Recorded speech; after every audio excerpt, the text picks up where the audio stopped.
Guys, we are back, ready to talk about the South region. Houston Longwood, great season by Longwood, especially in the Big South tournament.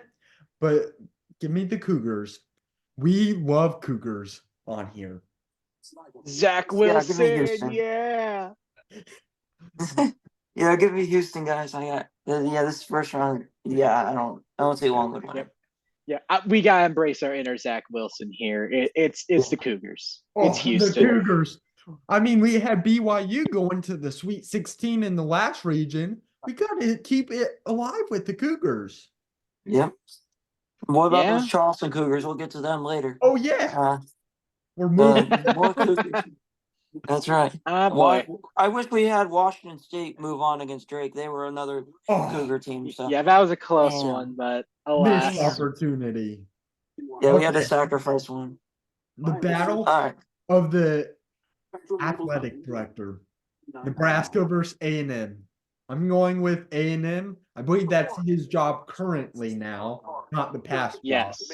Yeah, So- that would be correct. Gonna go with the current job of A&M. Give me Wade Taylor. I just think he's a great player. Nebraska, a great season. I think the Nebraska player is named Tamingo. I'm probably butchering that. Is it Oh, don't worry. Are you talking about the shooter? I'll give it a The go. lefty? Talking about the What? lefty? Yeah, Yeah, he's good. he's a beast, but give me A&M. What about y'all? I'm gonna go with Nebraska here. I think this is a Nebraska team that I'm actually started to grow on. Like at first I questioned like whether they could win away from home. Like they had some great home wins this year. They beat Purdue by 16. I mean, they hung with Illinois like twice. I mean, this is a team that can play well against good teams, and I think that like you said, Tominaga, he's a very streaky shooter, but when he's hot, I mean, he is clicking.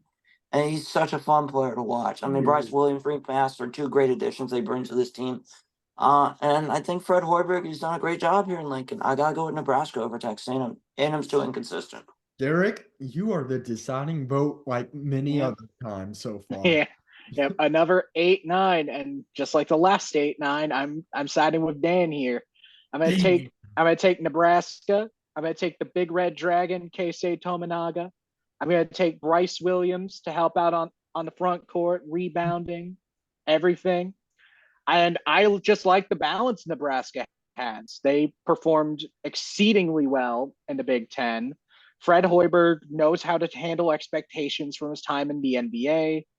It sets up a very fun matchup with Houston. And I think there could be some surprises in there, but we'll get to that here in a Big minute. 12 versus the new Big 12.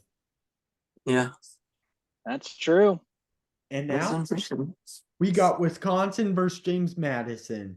And I'm going to be, call me rude, disrespectful. I don't care. But Wisconsin, absolutely overrated. I don't care that they made a run in the Big Ten tournament. I mean, Braden Smith was injured, although he played against Wisconsin. He was very banged up. Wisconsin is not a good team. I'm sorry, guys. Give me James Madison. The team just finds ways to win regardless. The only times they've lost 3 total games. 2 of them were against App State. I don't remember the third game. But they've lost 3 times. Give me the team that knows how to win over the team who knows how to choke. Give me James Madison. Well, I know that third loss. That was the Southern Miss. Oh, that's right. I was Southern like Miss. blanking on it. I'm Oklahoma. like, they beat Michigan State, but who did they? They did beat Michigan State. Yeah, That's they right. lost to beat App Kent State in double- twice. Yeah. Remember the Kent State game? Like they were down like 5 with like less than 2 seconds left, and they ended up forcing overtime. Oh, Yeah, and then they won in double OT. that was Like was yeah, like unfortunate. games like that was just crazy. And JMU is tough. And like you said, you've done all the roasting of Wisconsin for me, and usually I would do it myself, but I really can't add much more to that. It's James Madison in the upset. I don't even view it as an upset. I got the Dukes. yeah. Derek? Wisconsin reminds me of Minnesota from 2017, where they were heavily overseeded. They played Did Middle not look Tennessee. more like a 7 seed than a 5 seed like they actually were. And They then played they faced Middle a 12 Tennessee, right? seed. Yep, Middle Tennessee, who won 30 games like James Madison did. Yeah. And Middle Tennessee just dominated that entire game. Yeah. And here's the interesting stat, and this might help McNeese state out here in a little bit. Is I looked this up. 30 win teams from mid majors, so like James Madison, they're 10-4 Wow. in the tournament, at least in the first round. Yeah. I So like that. So with all of that said, again, Wisconsin, I don't trust them. I think they're heavily overseeded, and I wouldn't be surprised if this is a blowout the other direction.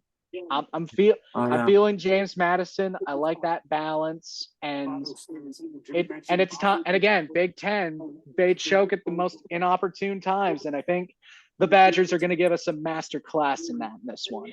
Yeah. I like I it. agree. So this is another interesting matchup. Duke versus Vermont. Vermont just finds ways to win the American East almost every time, it seems like. It's always seems like a safe bet, other than the UMBC year, or I forget who won Stony Brook, Albany, like yeah, they won like one or 2021 two someone times. else won. I know in 2021, I don't remember who, but Vermont always seems like a safe pick. But they also don't win their March Madness game usually. Duke has one of the most talented teams in the nation, but Kyle Filipowski, man, that boy is soft.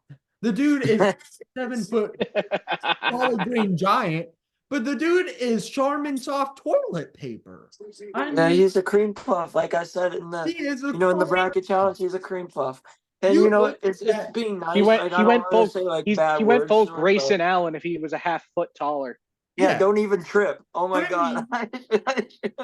Have him like lifting his leg and tripping up the guy. I'm like, He got hit in a court storm and shows violence. I mean, Yes. you saw that Right. white student that ended up killing Filipowski. The dude was my size. The dude Right. was my size, and here's Filipowski. Just 7 ran him he's like- over. the guy was like, Uh, he's like 5'10" and like less than $150, and he's the one that got hurt. the power That's of modern hilarious. medicine. Yeah. Truly. Needless to say, Oh, let's like shout out to the Duke medical team for healing him like so quickly. Oh, Because like the very next game, Y'all he know was doing something we windmills don't. and, What's your like act secret? like nothing happened. yeah, Like give a big shout out to the Duke medical team. for sure. And I gotta say, although I want to pick Vermont because Duke Obvious fans reasons. overreacted, Filipowski overreacted. I gotta have the matchup of James Madison Dukes versus the Duke Blue Devils. I'm going with Duke. Yeah, this one pains me, and look, John Becker is a fantastic coach. I mean, he's been doing this for years. Vermont's always a well-coached team, and I just feel like they're not as talented as years past, and I feel like, and I think that Duke, even though they're not as good as what I'm used to seeing from Duke teams in the past as well. I just think that they're better than Vermont. So give me Duke. Yep, I gotta go with Duke here. I gotta go with Duke here as well. Again, just to set the Dukes versus Duke matchup. That's fantastic. Mhm. But at the same time, like obviously, I don't like Duke necessarily just because I don't think they're built like a championship team. Mhm. Usually we've seen the teams with the best guard play, best wing play. They're the ones that end up winning the tournament. And Duke feels like a more successful version of Indiana, where they've tried to build from the inside out. Yeah. That's okay if you're trying to like play bully ball or something. But the problem is the deeper you get in the tournament, the more you're going to have teams willing to play that style and counteract it a little bit. So Yeah. So do I trust Duke? Not really, but do I like them in this matchup against the Vermont Yes. team that has a rough go in the tournament? Yes. Yeah, give me the Blue Devils. We'll roll with it. I agree with you. Yeah. Texas Tech versus NC State. I get NC State went on a great run, but here's something I'll just say. Bid Steelers, the ones that are getting hyped up to make another big run, normally don't do anything. You got Georgetown in 2021. They were the ones being hyped up, not Oregon State. And Georgetown lost to Colorado. 2022 was Virginia Tech, and Virginia Tech, people were saying was going to be like a Final Four type team in that year. This year, I'm not going to count New Mexico as a bid stealer, although they technically They were. kind of did. Yeah, The fact they're under the play-in teams, that should tell you all Yeah. you need to know. I just Yeah, that was consider disappointing. it- I yeah, was still mad at the committee for that. exactly. And For then my- Colorado State is the last team in is just so Also so disrespectful. Yeah, They Oh, yeah, moved the 100. Mountain West, and I'm pissed. the point yeah. I'm trying to come at is the teams who weren't good Oh all look, it's a year shot clock that violation just got hot in the for Virginia. couple games. First possession. But the teams who weren't good all year and then just get hot for a couple games, they usually don't perform that crazy well in March. So I got Texas Tech because I just don't think NC State's that good. We'll talk about New Mexico later, but New Mexico played well throughout the year. So that's the difference of the bid Steelers. Give me Texas Tech though. Yeah, I like Texas Tech too, and I see a lot of experts picking NC State for the upset. And look, winning 5 games in 5 days is impressive, and I feel like I do love DJ Burns. He's an absolute low down low, and I do think that Texas Tech. I love Pop Isaacs running the point there, and they got some good players. I think Texas Tech wins the game. I just think that they're better coached, and I think that NC State's a little tired. Like playing 5 games in 5 days is so difficult to do. Yeah. So give me Texas Tech. Yeah, the fact that Grant McCasland lost as much talent as he did on this Texas Tech roster, and they're still performing as well as they did, that speaks levels about his coaching ability. Yes. Like I think you can safely say he's one of the most underrated coaches in the nation right now. Yeah. And I think that's going to show here. I think NC State, great run to the conference tournament, great job stealing a bid, but that was your national championship to me. You didn't really do much of anything prior to that point, so it's really hard to get a gauge on trusting them. Any other bid stealers, New Mexico played well throughout the year. Everyone was thinking that, outside of like the bracketologists for some reason or other, but we don't bother about them. But a lot of us had them as 9-10 seeds for the most part. At one point, I had them as a 6 seed at one point. And Oregon, another bid stealer, has one of the better coaches in Marchena Altman. North Carolina State doesn't have anything like that. As much as I would love to see the reincarnation of Escalade, DJ Burns, advance, I don't see it. And if you don't know, now you know. Look that up. I love Escalade. Rip Escalade, man. Rip Escalade, man. That's the homie.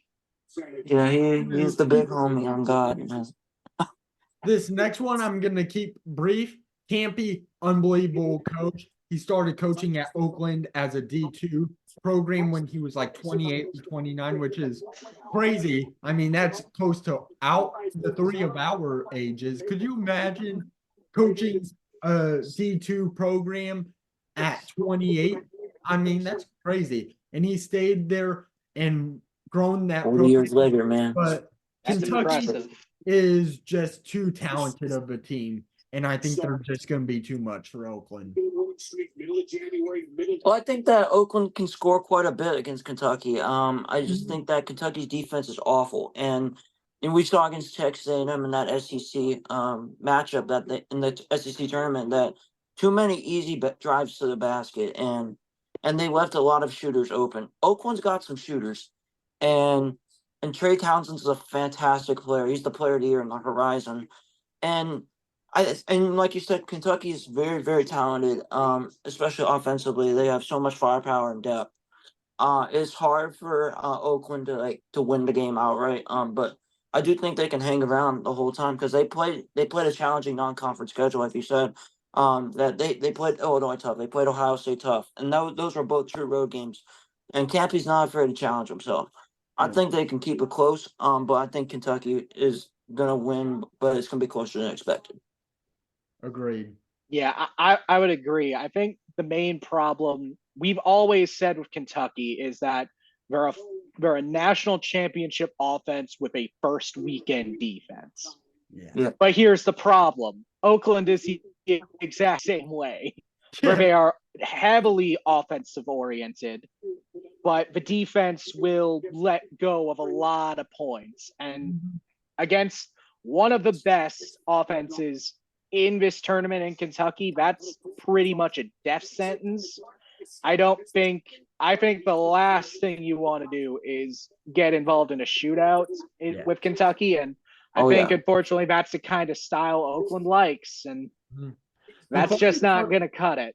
The It was a funny great part is run, but it's not happening. Oakland's best defensive performance was actually to Illinois somehow. I believe it was like a 63-53 type game. Which is Again, another reason why I don't trust Illinois. Yeah. That bracket says something different than what I Mhm. said. Yeah. I'll stick by that point. Mhm. We got Florida. Everyone will have a hill to die on. That is my hill.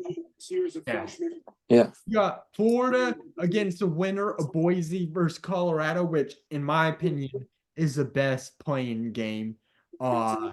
Boise, I mean, did y'all see how shocked all those players were seeing that their names were called as a play-in? I mean, they were like, wait, what? Oh yeah, I thought Boise State was going to be on the 8-9 line easy. I Me thought too. they could have been even a 7 seed possibly. Well, I thought they were safe too, man. Like it was just ridiculous. It's like, wait, there was a question if we were going to make it, really? But And again, I think a large part of that came from the bid stealing, but yeah, it was yeah, still probably. still Yeah, I- disrespectful. I Mountain still think it's West, disrespectful too. the Mountain West got the shaft, and it makes me question what would UNLV seed be? Would they have been like a 14 seed at that They point? Maybe. probably would have gotten 11, 12, same Yeah. as New Mexico. 13. And I Probably still would have had, Probably and- 13 because they and I lost to think their Clemson by opponent is 20. Clemson. I would still have them Mhm. going crazy. Yeah, Yeah. But but more on that later. I got Leon Rice winning his first ever tournament game tomorrow against Colorado. I think he's going to finally win a tournament game. So congratulations, Leon Rice. But I got Florida beating them in the round of 64. So you get your celebration, Leon Rice, for your first ever tournament win, just to get shat on against Florida. Well, usually, at least one playing team game member will win a first round matchup, and I feel like it could be this one. Because Florida losing Micah Handlock and their big 7-footer to a gruesome leg injury that's going to hurt a lot, and that's why they were so good at rebounding. That's why they were the best rebounding team in the country. Because of his size and shot blocking ability, and that's going to be deeply missed. And I think a team like Colorado, who can beat Boise in a playing game, this is a team that can really shoot the ball well, and I feel like, and they have a great point guard in KJ Simpson that Colorado has, and Cody Williams is finally healthy. But I think Colorado in this playing game could actually win against Florida too. So I'm going with the playing game winner. Okay, Derek? Yep. I would say it doesn't even matter who wins that play-in game. I like them over Florida. I think Boise State's had the better overall season. Colorado's had the better overall metric profile. But again, Florida played deep into championship week. Their last game was a blowout loss to Auburn in the championship. And they just lost Micah Handlawton to that leg injury, which it doesn't matter what happens. That's going to hurt you, especially when you're a team like Florida. It's not like Marquette we're going to talk about here about Kolek. It's not like Kansas without Kevin McCullough, where you may have some other options around. Florida and I don't really know who's going to replace that impact Han Lawton has. And they're going to need to figure that out really quick because both of these teams, with all those bid stealings, this is as good a matchup as you're going to find as far as a bid stealer goes. There's always a playing team that sneaks up on people, and I think the winner of this matchup, regardless of who it is, I like it. Yeah. I like the playing game winner as well.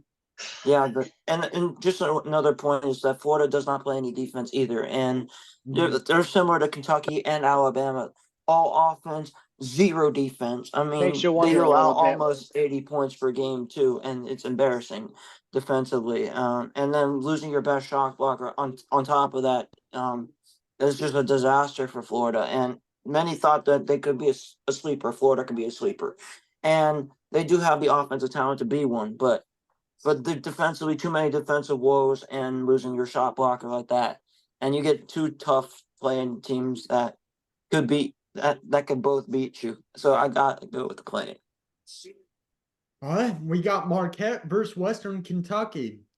This is an interesting 2v15 matchup, but I think even if Kulik is still out, I got Marquette winning this one in a tight one. Yeah, I mean, this is a 2-15 matchup. And 3 straight years of 15 has been the 2. And Western Kentucky, they play at such a fast pace, and they run up and down. Steve Lutz is fantastic. I mean, a very good mid-major coach that they have, and Don McHenry's a first-team all-conference player, and I think that they can hang with Marquette, but I don't know if they can win this game. I know Marquette doesn't look great without Tyler Kolek, but they have looked better of late. In the Big East tournament. So Other than the I just think UConn that game, they did well. yeah, I mean, I just feel like their health is a concern, and I definitely don't trust Shaka Smart, but I do trust him to win at least the first round. So give me Marquette. Eric, who did This you? does not feel like Texas versus Abilene Christian, where I called ACU over Texas. Yeah. But again, Marquette's got a lot of weaknesses. There's a lot of red flags you can kind of put on them. The health of Kolek, Shaka Smart's not exactly a trustworthy coach quite yet. There's a couple of 16 since the 2011 Final Four. There's a couple of things in Marquette's game, even with Kolek, where you can reasonably exploit them and maybe get a positive result. I don't think Western Kentucky's the team to do that. I have Marquette in this as well, but I think if there's a 2-15 upset you want to kind of look at, I would say maybe do a little bit of research on this one and see if they can't take advantage of something. For sure. Yeah, I definitely think that Western Kentucky can keep it close, like you guys have been saying that. And yeah, Marquette, if they can get exposed by good rebounding teams, like Connecticut had no problems with them 3 straight times because they killed them on the glass all 3 times. So if a team can kill them on the glass, they can definitely be exploited. For sure. Houston versus Nebraska, short and sweet. We talked about both of these teams briefly. I got Houston winning this one. Yeah, I got Houston too, and I think Nebraska overachieved this year, but shout out to them. But I just think Houston's too much.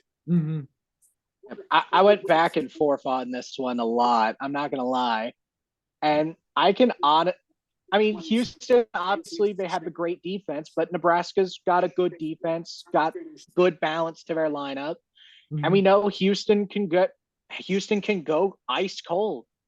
And if if Tominaga's hot, if Williams is winning the battles, then I could see Nebraska pulling this one out. Yeah. I don't know if it's gonna happen.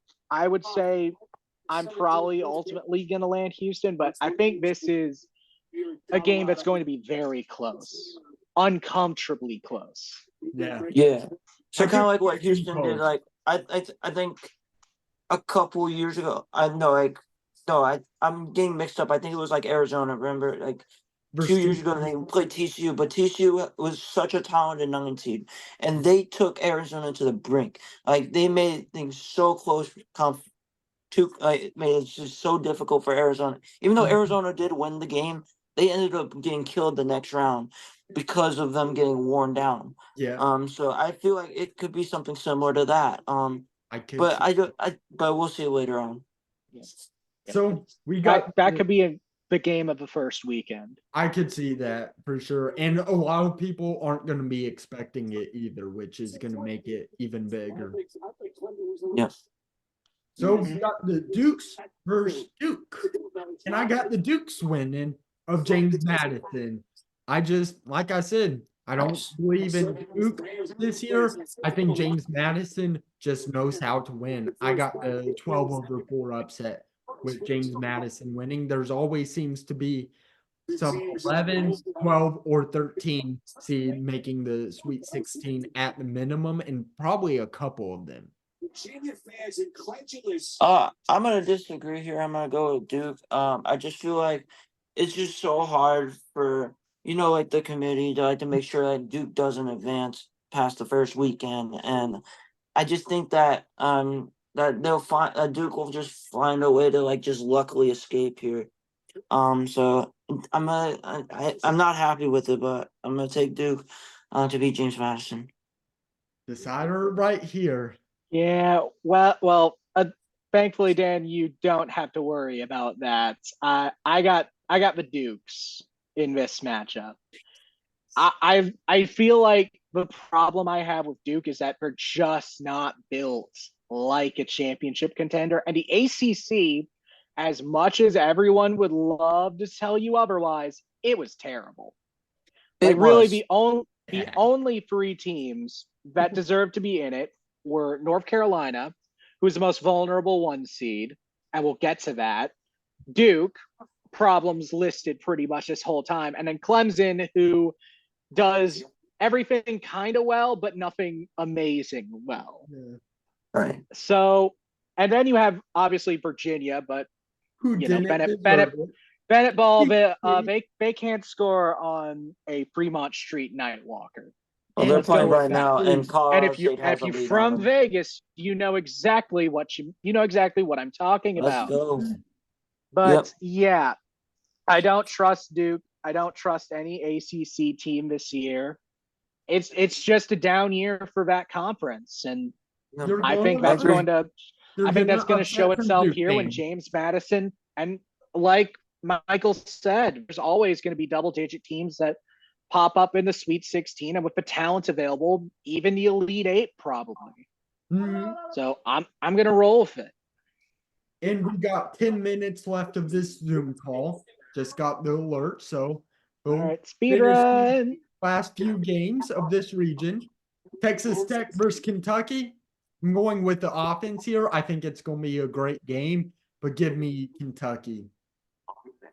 Yeah, I got Kentucky too, and I just think that even though I think this could be a higher scoring game because Texas Tech has a decent offense themselves, Mhm. I just think that Texas Tech struggles on the boards, and Kentucky, they got a lot of size and they can get some boards and get second chance buckets here. So I gotta go with Kentucky over Tech. Yeah, I definitely agree with that.